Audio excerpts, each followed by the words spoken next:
The Tesla Model Y came out 1 year ago this month. It's a very popular car, but it's still pretty expensive. When compared to an equivalent gas-powered car, electric vehicles typically come at a premium, but also include many cost savings people don't know about. Now, I took delivery in March of 2020, and today I'm going to break down what the true cost of ownership has been for the first year. We're going to get into the actual cash price, including taxes and required fees, exact charging costs, rebates, insurance, and financing costs, so let's get into it, and a special thanks to NordVPN for sponsoring this video.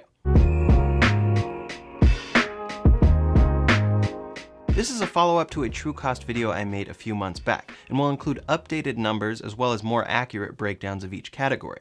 I'll be talking about what I paid, and it will be a pretty accurate estimate for a Model Y sold today. However, Teslas are always changing prices, and the Model Y now sells for a bit cheaper than I paid. I went with the long-range all-wheel drive Model Y in red, with the upgraded induction wheels, black interior, and no full self-driving at delivery. I did end up purchasing that package after the fact, and now it goes for $10,000, so it adds a huge cost to your purchase if you decide to get it. When you go to Tesla's website, it defaults to an option that calculates monthly payments and potential savings. I understand what they're getting at here, and cost savings from charging rather than filling up with gas is a big factor in cost of ownership, as well as lack of maintenance. However, I wouldn't shop with this calculation in mind, since the true cost with taxes and fees will end up being more, as you'll see. On my order agreement, Tesla has my car broken down as the Model Y at $41,000, $11,000 for the long-range, battery, and all-wheel drive, $2,000 for red paint, $1,500 for the induction wheels, and $1,200 for the destination fee. This brings the vehicle to a grand total of $56,700 before any fees. As you can see, my choice of red paint and upgraded wheels came at an extra cost, so your car could potentially come in a bit cheaper considering new pricing. The $1,200 destination fee is required though, and there's no way around that. So if you bought a base model Model Y long range from Tesla, your cost would be $49,990 plus the destination fee for a total of $51,190. I paid $5,510 more upfront on the total vehicle cost than a base model goes for today. Also, as a quick aside, Tesla does supposedly sell an off-menu standard range Model Y that starts at around $40,000 instead of $50,000. So if you're interested in that, you can contact Tesla directly or visit a Tesla store for more information. If you don't particularly need the longest range possible, the standard range Model Y could be a great option for customers. So my total of $56,700 is what Tesla will be receiving, but you'll get more taxes and have more required fees to actually own this car. I paid $5,811.75 in sales tax and $30 for the Tesla EV registration charge. That brought my official cash price to $62,541.75 before adding on the required DMV fees at $638. The breakdown of those is $369 for vehicle license fees, $262 for registration, titling, transfer fees, and $7 for the California tire fee. Adding all of that means that if I wanted to pay cash for this vehicle out the door with no financing, I'd be paying a total of $63,179.75. Now, I financed most of that cost, and we'll get into that more in a minute, but for now, let's talk about rebates and then charging. Throughout the US, there are many different rebates that the Model Y will potentially qualify for. At the time I took delivery, I qualified for a $2,000 rebate from the state of California and a $1,000 rebate from my power company. Those were checks for those amounts and not some kind of tax credit or anything, so it brought the cash price down to $60,179.75. Today, there are many different EV incentive programs depending on your state, and California has a new program that will get you $1,500 off the purchase price at the dealer. There's also a potential $5,000 down payment assistance program through Clean Vehicle Grants, and a potential $4,500 rebate through Clean Vehicle Rebates. These are all income-dependent programs, but many people qualify even if they think they don't. They're definitely worth looking into, so I'll put links below to check out the right ones. Each state has different programs, and the federal government may be moving forward with a change to their large tax credit incentive program later this year for up to $7,000 off, but that program hasn't changed yet and still excludes Teslas. Now let's talk about charging. One of the big benefits of an electric car is never needing to get gas. This is clean and good for the environment, but also comes with its own cost savings as well. The cheapest way to charge a Tesla is by using free chargers, which many cities have, but after that, it's home charging. Home charging rates typically allow drivers to charge their car for much less than gas. After that, with a Tesla, you have supercharging, which is more expensive but still cheaper than gas on average. Now for home charging, you'll likely need to install a fast charger in order to fill up your battery overnight. A normal plug can get the job done for those driving short distances, but usually customers like a faster charger. I paid $250 to have a NEMA 1450 plug installed at my house, but this can typically cost up to $500, so it's a cost to keep in mind. In order to unlock the cost savings of home charging, you'll likely have to pay a bit upfront to install the charger. Over the past 12 months, I drove 16,628 miles in my car. On average, my efficiency was 272 watt-hours per mile, which means that it took about 0.272 kilowatt-hours to drive 1 mile. So those 16,628 miles cost about 4,523 kilowatt hours, and I charged those up about half at home and half at superchargers. For superchargers, I stopped 61 times to charge over the past year and filled up with an exact amount of 2,265 kilowatt hours. That got me about 8,327 miles of driving, and this is based on historical data that Tesla now allows you to download in a spreadsheet from your account. I calculated the exact cost, but on average I was paying about 30 cents per kilowatt hours, coming in at $656.55 spent at superchargers in the past year.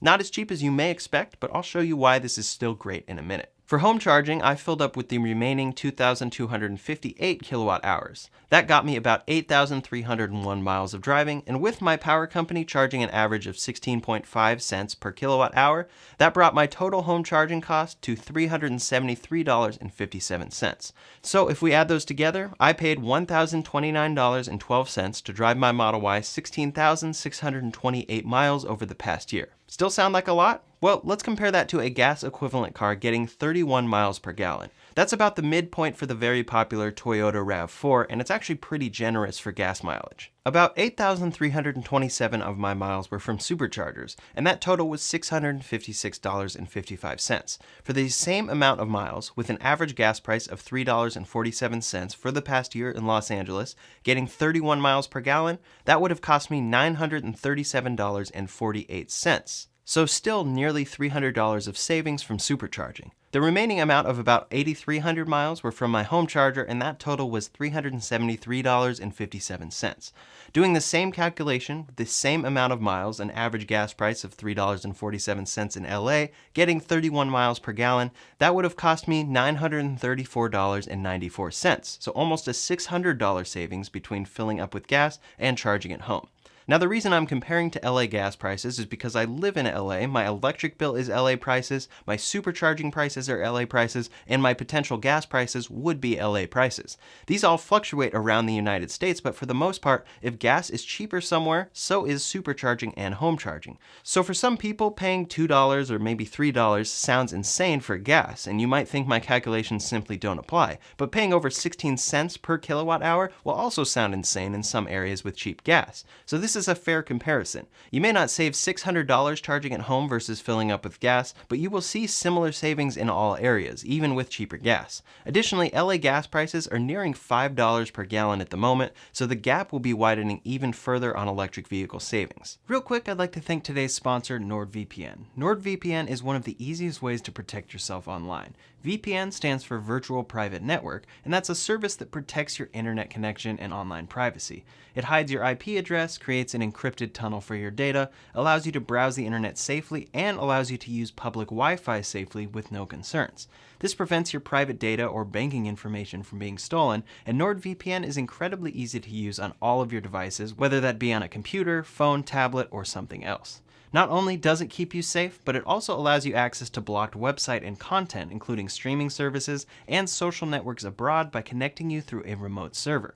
NordVPN has super fast servers, 24/7 customer support, a 30-day money-back guarantee, and allows up to 6 simultaneous connections. Head to nordvpn.com/RyanShaw, linked below, or use the code RyanShaw to get a 2-year plan plus 1 additional month at a huge 70% discount. Overall, using those calculations, I paid $1,029.12 to drive my car 16,628 miles, and I would have paid about $1,872.42 if I drove a RAV4. That's a savings of $843.30. However, on top of this, Tesla has a referral program. If you use my link in the description below to buy a Tesla, you will get 1,000 free supercharger miles, and in turn, so do I. I've been lucky enough to have had a number of referrals over the past year, so I actually did not pay for supercharging at all. That means for me personally, I paid $327.57 to drive those 16,000 miles. A huge savings over a gas vehicle, but for someone without referrals, doing my same driving and using superchargers for half of the miles like I did, it would have cost $1,029.12 as I mentioned. As you can see, home charging is the best option by far if you're trying to maximize your savings on fuel. Next up would be maintenance. Typically a vehicle would need regular oil changes, other possible repairs and more, but electric cars are different. I have paid $0 for maintenance over the past year in my Tesla. I will likely need to change tires soon, but I'll talk about that a bit later. Next, in order to drive a car, you obviously need insurance. People often think my insurance is incredibly expensive, but again, keep in mind that I live in Los Angeles. My insurance only had myself on the plan, and I'm young compared to many drivers, so my rates will be higher. In fact, I was paying about $120 per month with my previous 2008 Honda Fit, and those were decent rates after shopping around. In any case, I'm using Tesla insurance, which is currently exclusive to California for the time being, but likely expanding later this year. I paid $148.92 per month, coming in at $1,787.04 for the whole year. Tesla did issue a couple of lockdown rebates, so I did receive around $100 back from them, but I won't calculate that into the cost since it won't be something that will happen on the average year. So now let's talk about how I paid for the car. As we talked about earlier, my total cash price with fees was $63,179.75. I traded in my old Honda Fit with tons of miles and a few issues on it, so I was happy for them to take it off my hands for $500. That was subtracted from the total. I put $10,279.75 down and financed the remaining $52,900. I financed through Tesla, which ended up being through Wells Fargo, at 3.5% for 72 months. That put my minimum monthly payment at $816.81, with payments starting on May 13th of 2020, around 6 weeks after I took delivery. As a quick note, interest rates are a bit better right now, and I'll likely refinance because going straight for 72 months isn't what most people would recommend. The breakdown of financing shows that over the course of the 72-month loan, I will be paying $5,910.32 extra to the finance company, so after all is said and done, I'll be paying $58,810.32 back on the $52,900 loan if I don't refinance. So to total up what I personally paid for the first year to own this car, I put down $10,279.75, paid 11 financing payments totaling $8,984.91, paid $1,787.04 for insurance, $0 for maintenance, and if I didn't have free supercharger miles, I would have paid $1,029.12 for fuel or charging. From that, I received a total of $3,000 back in rebates to get to a total of $19,080.82 that I paid for this car in the first year. However, don't take that as a guaranteed situation or anything. $10,000 of that was a down payment that was more than many might do. I didn't have a good trade-in at all. Your insurance will probably be cheaper, charging can be cheaper, and you may qualify for even more incentives. For many people with a decent trade-in and a smaller upfront cost, the first year could easily be closer to $8,000 to $10,000 or so for the first year. I'll continue my math and calculations to see what the next year will cost, but based on my financing payments, insurance, and charging, I'm estimating around $11,000 or so next year. One more calculation I want to throw in there is that if I don't refinance, after 6 years totaling the vehicle cost itself, financing, and rebates, I will be paying $66,090.07. Every little piece adds up, so getting a good interest rate is really important. For depreciation, cars typically lose a lot in their first year, but Teslas have a reputation for holding their value very well. The electric aspect makes the car keep its new feel, and mileage doesn't wear the same as a gas car. Additionally, with software updates, the car actually gets better over time, and there have been a number of features added to my car in the past year. If I were to trade in my Model Y 1 year later, my Kelley Blue Book value would be $49,841. The Kelley Blue Book value for a private party sale comes in at $54,085. Tesla's full self-driving package is something that I purchased after delivery. You can get it at delivery, but it now costs $10,000, so that's a huge number to add on to all of these calculations, and will affect both how much you pay in financing as well as registration costs. If it's worth it to you, buying it after delivery may prove the smarter option, but I would run those numbers first. Tesla will also soon be introducing a subscription option, and I personally think it's best to wait and see what Tesla's full self-driving beta truly ends up delivering in the future before making that plunge. So what will the future look like? Well, I just had to pay my DMV renewal and it wasn't pretty. Your DMV renewal is based on the vehicle cost, so mine came in at $750 for the next year. Next, I'm expecting to need some new tires at some point this year. I'm expecting to pay anywhere from $1,100 to $1,800 for new tires based on Costco tire prices. Although I may even go a different route and try out some smaller wheels to possibly improve ride quality and range. I have a very small dent on my hood that I will want to get fixed, and that will come in around $150 to $200. I'll also need to replace my cabin air filters, which Tesla sells for $35 for the required set of 2. I personally like the third-party HEPA filters though, and those come in closer to $100 for a set of 2. Then eventually my warranty will run out. The basic vehicle limited warranty covers the car for 4 years or 50,000 miles, whichever comes first.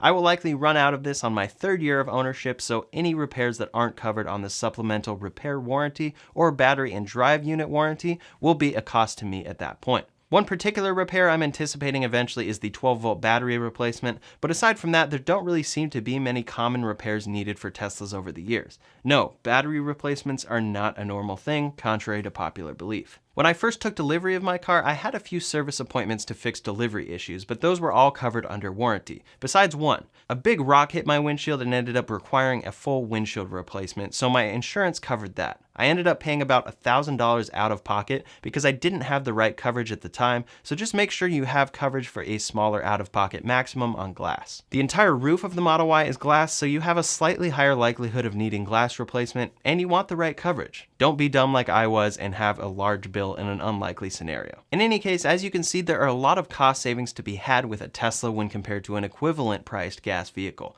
For the time being though, when comparing to a cheaper gasoline vehicle, you won't be saving as much, and it will still prove expensive. Hopefully this breakdown was helpful for you to see all the costs associated with buying a Model Y. In some areas it's way more than expected, and others it's way less, so keep in mind that my first year total calculation included a $500 trade-in and a $10,000 down payment. Most people have a far better vehicle to trade in, may do a smaller down payment, the price of the Model Y has come down a bit, and more incentives may be available in your particular state. So if you want to see my full 1-year review of the Model Y and my experience owning it for the past year, you can check that out linked over here or in the description below. In the meantime, thanks so much for watching, and I'll see you on the next one.